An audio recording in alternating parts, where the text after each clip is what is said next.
Hola, hoy vamos a ver clases de elementos químicos, los iones y su formación, también los isótopos. Bienvenidos a esta. El objetivo es que podamos determinar las propiedades físicas y químicas básicas de los grupos de elementos químicos al interpretar la tabla periódica, así como también las formas como se presentan los átomos, neutros, iones e isótopos. Recordemos que los elementos químicos se clasifican y están ubicados en la tabla periódica de izquierda a derecha de la siguiente forma. Metales ocupando aproximadamente el 70% de la tabla periódica, los no metales en la parte derecha formando un triángulo, entre los metales y los no metales están los metaloides y en la última columna encontramos a los gases nobles.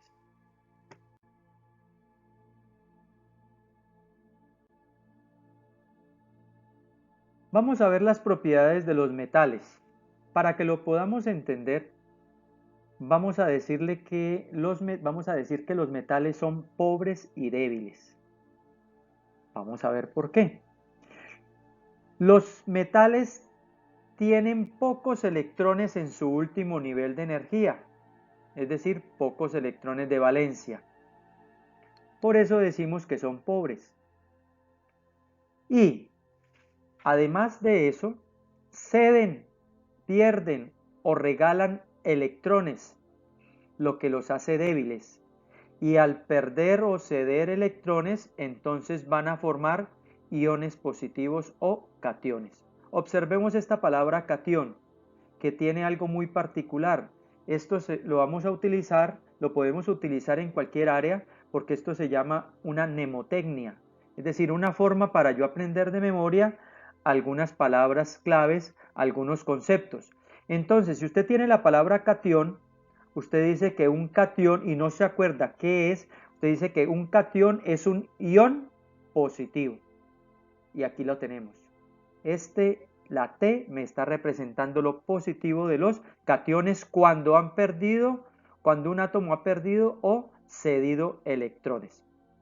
Además, los metales son buenos conductores del calor y la electricidad y tienen altos puntos de fusión y de ebullición. Estas dos características las encontramos, por ejemplo, en los materiales de las ollas que se utilizan para cocinar los alimentos. Conducen el calor y no se funden rápidamente, no se funden a temperaturas altas, sino que resisten. Y otros es que traducen o pueden transportar la energía eléctrica, por ejemplo, en los alambres de cobre. Los metales también son resistentes y duros, son brillantes cuando se frotan o cuando se les hace un corte, son maleables, aquí encontramos otra vez la L para que yo aprenda qué significa maleable. Maleable lo voy a asociar con láminas. Entonces esta L de maleable la asocio con la palabra lámina. ¿Qué son maleables? Que se convierten con facilidad en láminas muy finas. También los metales son dúctiles. Esta tiene una IL y la palabra hilos también la tiene. Por lo tanto, es otra forma para yo aprender qué es dúctil. Dúctil significa que se transforman con facilidad en hilos finos. Además, poseen elevadas densidades. Esto significa que tienen mucha masa para su tamaño. O viéndolo de otra forma, tienen muchos átomos juntos en un pequeño volumen. Eso los hace más densos. Por lo tanto, en agua van a ir al fondo, se van a precipitar. Algunos metales tienen propiedades magnéticas, es decir, que atraen. Pueden formar aleaciones y una aleación es una mezcla de diferentes metales. Producen sonidos característicos cuando son golpeados. Entonces, cuando dejamos caer una regla, dice, tiene un sonido metálico. Hay algunas excepciones a estas propiedades. Por ejemplo, el mercurio es un metal, pero es líquido a temperatura ambiente. El sodio también es un metal, pero es blando, se raya con facilidad y flota, por lo tanto tiene baja densidad. En resumen, los metales son brillantes, dúctiles y maleables, buenos conductores de la electricidad y el calor, y la gran mayoría son sólidos, excepto el galio y el mercurio. Y aquí observamos algunas láminas de aluminio, de oro, de cobre y de plata. Y asimismo podemos obtener los hilos de oro para las cadenas y los alambres de cobre. Pasamos ahora a las propiedades de los no metales. Los no metales, al contrario de los metales, son ricos y fuertes. ¿Por qué podemos decir que son ricos? Porque tienen muchos electrones de valencia, muchos electrones en su último nivel de energía, entre 4 y 7 electrones. Eso los hace ricos, entre comillas. Y también los hace fuertes porque ellos presentan la tendencia a ganar electrones. Y cuando los átomos de los no metales ganan electrones, pues forman iones negativos o aniones. Observemos la palabra anión, que tiene una N, y esa N me representa negativo. Por lo tanto, si yo no recuerdo qué significa anión, entonces yo digo que un anión es un ion negativo. También son malos conductores del calor y la electricidad. Esto se llama la ley de los opuestos. Mientras unos lo hacen, los otros no lo hacen. Entonces, todo lo contrario a los metales. No se dejan convertir en láminas ni en hilos, no son atraídos por imanes, por lo tanto son poco resistentes y frágiles, se desgastan y rompen con facilidad, no reflejan la luz, no brillan, tienen baja densidad y muchos de ellos existen como moléculas diatómicas formando gases. En este caso encontramos al gas oxígeno O2, al gas nitrógeno N2, al gas cloro Cl2, al gas flúor F2, al gas bromo Br2 y así sucesivamente los más principales como moléculas diatómicas y gases. Hay algunas excepciones, por ejemplo, el diamante, que es formado por el carbono, que siendo un no metal presenta una gran dureza. De hecho, es lo más duro que podemos encontrar en la naturaleza, de origen natural, porque hay otros de origen artificial. Y el grafito también, que es carbono, que es un no metal, puede conducir la electricidad. Y recordemos que el grafito es de lo que se hacen los lápices. Ahora vienen los elementos metaloides o semimetales. Estos tienen propiedades muy variadas y variables. Tienen propiedades intermedias entre los metales y no metales. Y se encuentran en la tabla periódica en medio de los metales y los no metales, formando una especie de escalerita que divide a estos anotados anteriormente. Miren la particularidad. Actúan como no metales cuando reaccionan con los metales. Los metaloides actúan como metales cuando reaccionan con los no metales.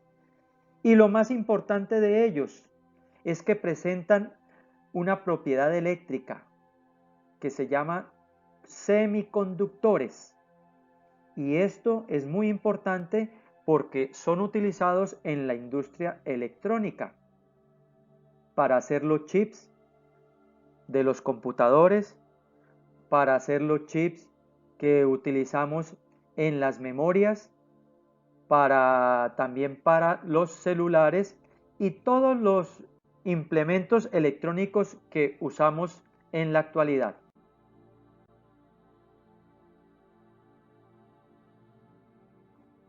Por último, en la última fila hacia la derecha En la última columna encontramos a los gases nobles o gases inertes. Los gases nobles o gases inertes, su característica fundamental es que no reaccionan con ningún elemento, no forman iones. ¿A qué se debe esto? A que tienen el último nivel de energía lleno, bien sea con 2 electrones o con 8 electrones. A eso se le llama la regla del dueto para el caso del helio y la regla del octeto para el caso del neón. Y tenemos como caso especial el hidrógeno. Aunque está en el lugar de los metales, en el bloque de los metales, no tiene características propias de ningún grupo, ni se le puede asignar en una posición en el sistema periódico, pues este puede formar iones positivos o iones negativos. Y es de anotar que es el elemento más abundante en todo el universo. De allí su importancia, porque a partir del hidrógeno se formaron todos los elementos que nosotros conocemos en la actualidad. Y como son gases, recordemos que el gas hidrógeno y estos gases nobles son utilizados porque como son muy poco densos, entonces no son atraídos por la gravedad y por lo tanto al ser confinados, por ejemplo, en unas bombas, ellos pueden flotar. El caso del gas hidrógeno, pero es muy explosivo, y los gases nobles como el gas helio que se utilizan principalmente para estas bombas de la... Entonces, en la tabla periódica también podemos encontrar algunos grupos de elementos químicos con un nombre, por eso se le llama familia. Entonces, el primero, en el grupo 1A tenemos a la familia de los metales alcalinos: litio, sodio, potasio, rubidio, cesio y francio. En el grupo 2A encontramos a la familia de los metales alcalinoterrios: berilio, magnesio, calcio, estroncio, bario y radio. En el grupo 6A encontramos a la familia de los calcógenos o formadores de yeso. Encontramos el azufre, el selenio, el telurio. En el grupo 7A encontramos a la familia de los halógenos, que significan formadores de sales: flúor, cloro, bromo, yodo y astato. Y en el grupo 8A o grupo 0 encontramos a la familia de los gases nobles o los gases inertes: helio, neón, argón, criptón, xenón y radón. Ahora bien, los átomos y las moléculas pueden ganar o pueden perder electrones. Y cuando eso sucede, forman unas especies químicas llamadas los iones. Y dependiendo si han perdido o han ganado electrones, se van a llamar cationes y aniones respectivamente. Ahora bien, si un átomo o molécula gana electrones, se dice que ese átomo tiene un comportamiento no metálico. Se carga eléctricamente negativo porque tiene más electrones que protones. Y me va a formar un ion negativo o anión. Observemos que la palabra anión aquí tiene marcada la N de rojo. ¿Para qué? Para yo utilizarlo como una mnemotecnia y recordar que un anión es un ion negativo. Esa N me está representando negativo.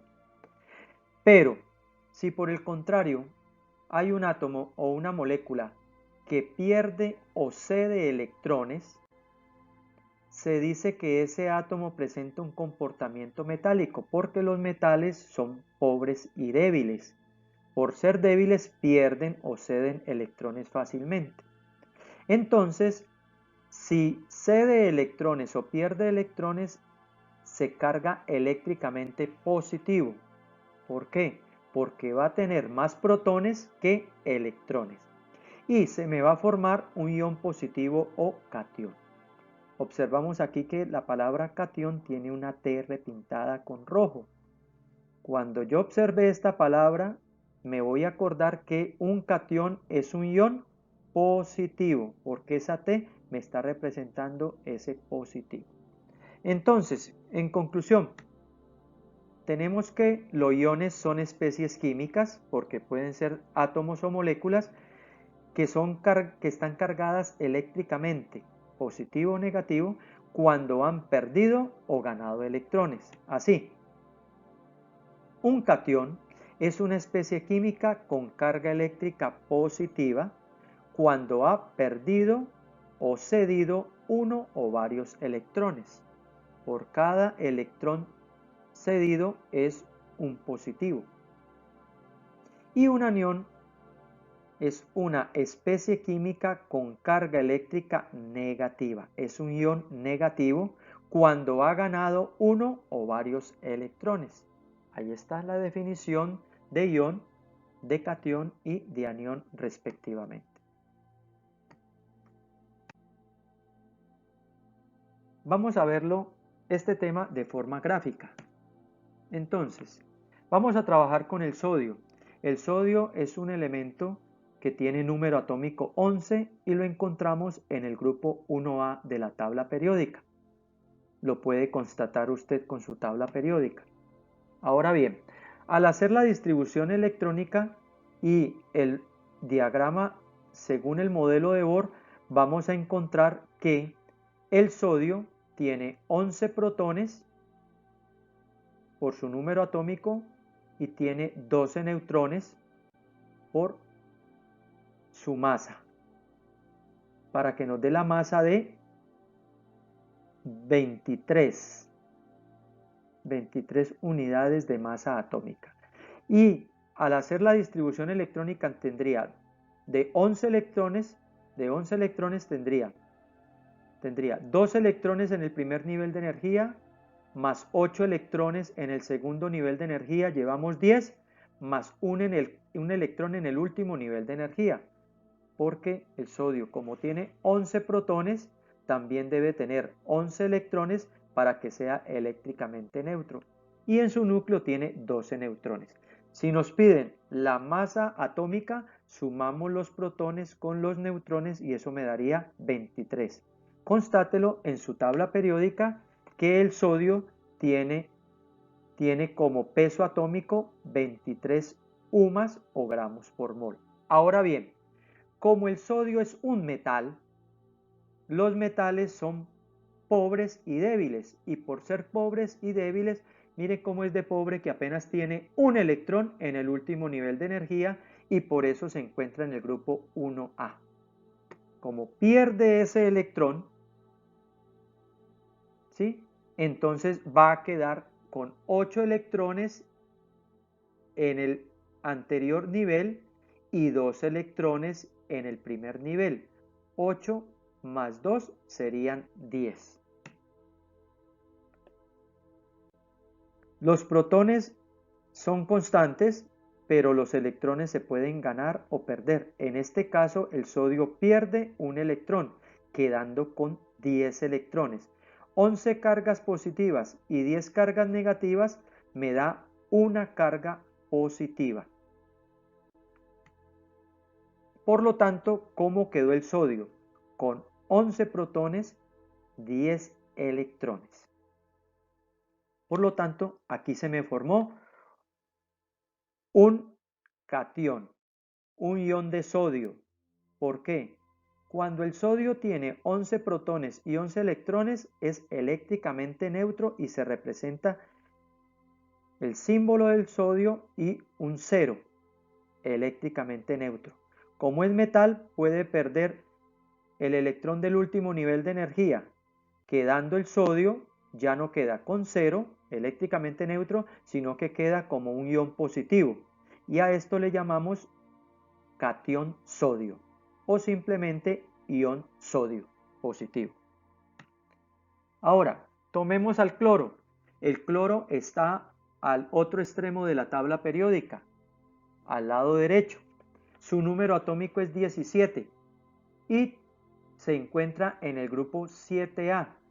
Ese grupo 7A es el grupo de los halógenos o formadores de sales. Vamos a ver cómo es su distribución electrónica según el modelo de Bohr. Como el cloro es número atómico 17, significa que tiene 17 protones. Si tiene 17 protones, debe tener 17 electrones para que sea eléctricamente neutro. Y tiene 18 electrones en su núcleo. Ahora bien, ¿cómo están distribuidos esos 17 electrones?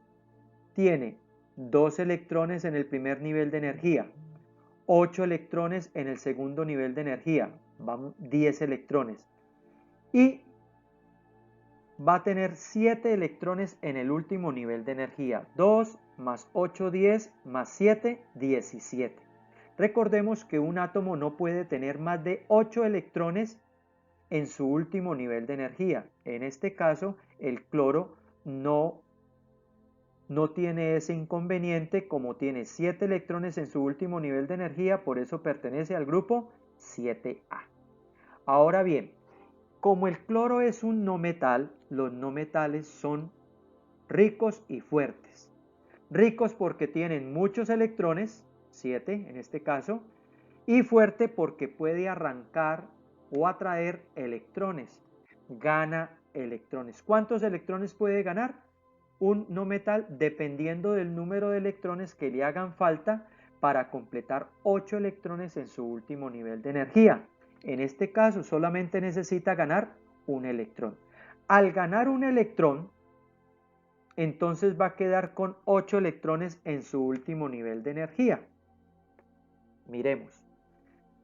Tenía 17 electrones, como es un no metal rico y fuerte, gana un electrón y entonces va a quedar con 18 electrones.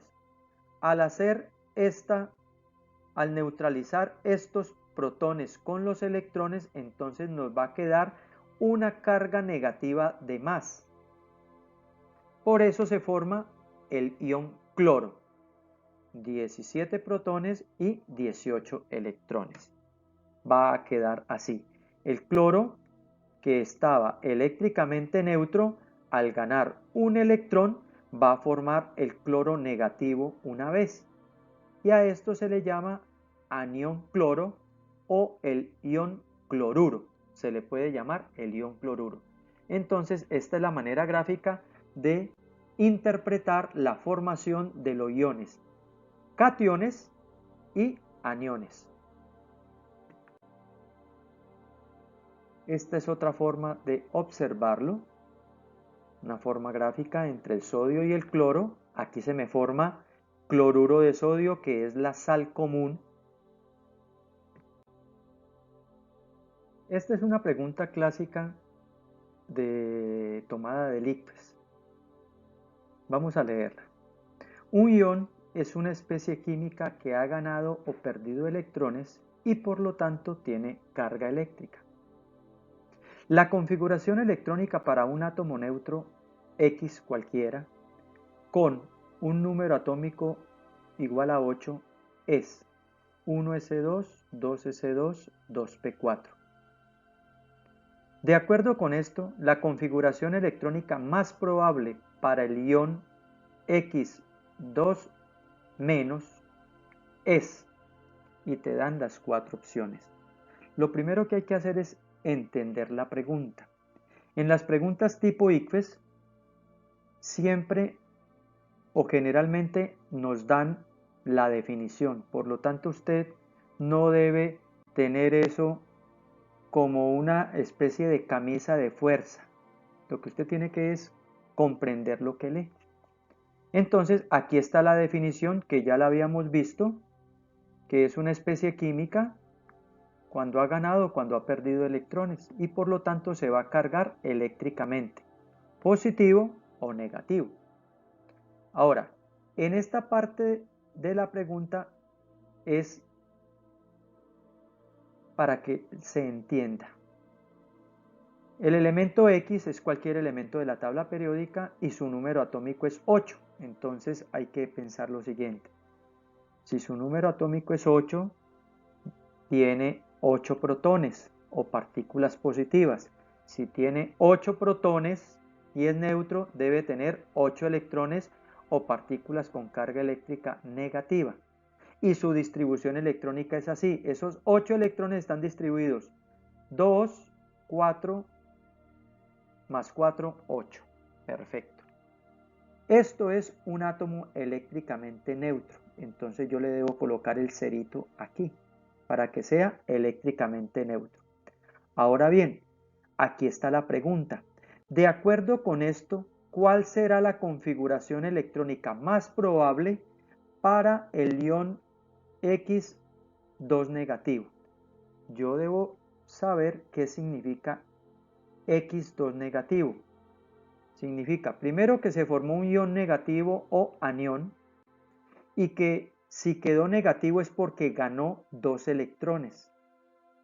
¿En dónde los gana? En el último nivel de energía. El último nivel de energía es 2. Y nosotros sabemos que P puede contener hasta 6 electrones. Si gana 2 electrones, le sumamos 2 electrones a este P4, quedando con 4 más 2, 6 electrones. Buscamos en las opciones cuál debe ser la respuesta correcta y usted misma se la dará.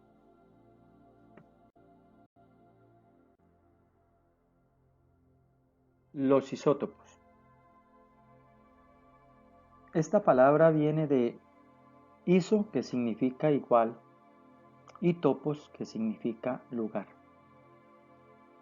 Vamos a ver a partir de un ejemplo para llegar hasta la definición de isótopos. Todos los elementos químicos tienen formas diferentes de átomos. Por ejemplo, el hidrógeno, que su número atómico es 1, presenta 3 formas diferentes de átomos de hidrógeno, es decir, 3 isótopos de esta forma. Hay unos átomos de hidrógeno que tienen un protón y un electrón. No tienen neutrones en su núcleo. Y su masa atómica es una UMA. Se representa de esta forma. En la parte superior, el hidrógeno en la parte superior, vamos a colocar el número de masa o la masa atómica, y en la parte inferior colocamos el número de protones. A este tipo de átomos de hidrógeno se le llama protio. De hecho, prot significa uno o el primero. Hay otro tipo de átomos de hidrógeno u otra forma de átomos de hidrógeno que tiene un protón y un neutrón. Lógicamente debe tener su electrón. ¿Cuál es la masa atómica de este tipo de hidrógeno? De esta clase de hidrógeno. Es 2, porque al sumar protones y neutrones nos da la masa atómica, en este caso es 2 sumas. ¿Cómo se representa? Sabemos que arriba se coloca la masa atómica y abajo se coloca el número atómico o el número de protones. A este tipo de átomos de hidrógeno se le llama deuterio. Por lo tanto, prot significa 1 y deu significa 2. Y hay otro tipo de átomos de hidrógeno que tienen un protón, 2 neutrones en su núcleo. Y como tiene un protón, debe de tener un electrón. Ahora, ¿cuál es la masa atómica? Un protón más 2 neutrones me da 3 UMAS o 3 gramos por mol es la masa atómica. ¿Cómo se representa? 3 arriba y 1 abajo. Y a este se le denomina tritio. Entonces, ¿qué son isótopos? Entonces observamos que son átomos del mismo elemento ¿Por qué sabemos que son del mismo elemento? Porque tienen el mismo número de protones o su mismo número atómico. Pero, ¿qué tienen? Tienen diferente número de neutrones. Este no tiene neutrones, este tiene un neutrón y este tiene dos neutrones. Y al tener diferente número de neutrones, su masa atómica es diferente. Entonces, al unir esto, quedamos con lo siguiente. Los isótopos son átomos de un mismo elemento químico que presentan el mismo número de protones, pero diferente número de neutrones y por lo tanto diferente masa atómica. Una pregunta clásica también sobre los isótopos. Recordemos que generalmente en el ICFES o en las pruebas Saber 11 nos dan siempre o generalmente la definición. Entonces no es necesario que nosotros la tengamos en la memoria, pero sí necesitamos saber leer y comprender. Dice que los isótopos de un elemento dado tienen el mismo número atómico, pero diferente número de masa, ya que tienen distintos números de neutrones. Esa es la definición. Y luego sigue, las propiedades químicas de los diferentes isótopos de un elemento son idénticas, pero a menudo tienen grandes diferencias en su estabilidad nuclear. Es decir, que los hace un poco diferentes en cuanto a su comportamiento. Nos dan una tabla, dice, en la siguiente tabla se muestra la estructura atómica de 5 átomos, del número 1 hasta el número 5. Nos dicen cada uno de ellos cuántos protones tiene, cuántos electrones tiene y cuántos neutrones tiene cada átomo. La pregunta es, tomando en cuenta la información anterior, ¿cuáles de los átomos mencionados son isótopos? Es decir, ¿cuáles tienen el mismo número atómico, pero tienen diferente número de masa porque tienen diferente número de neutrones?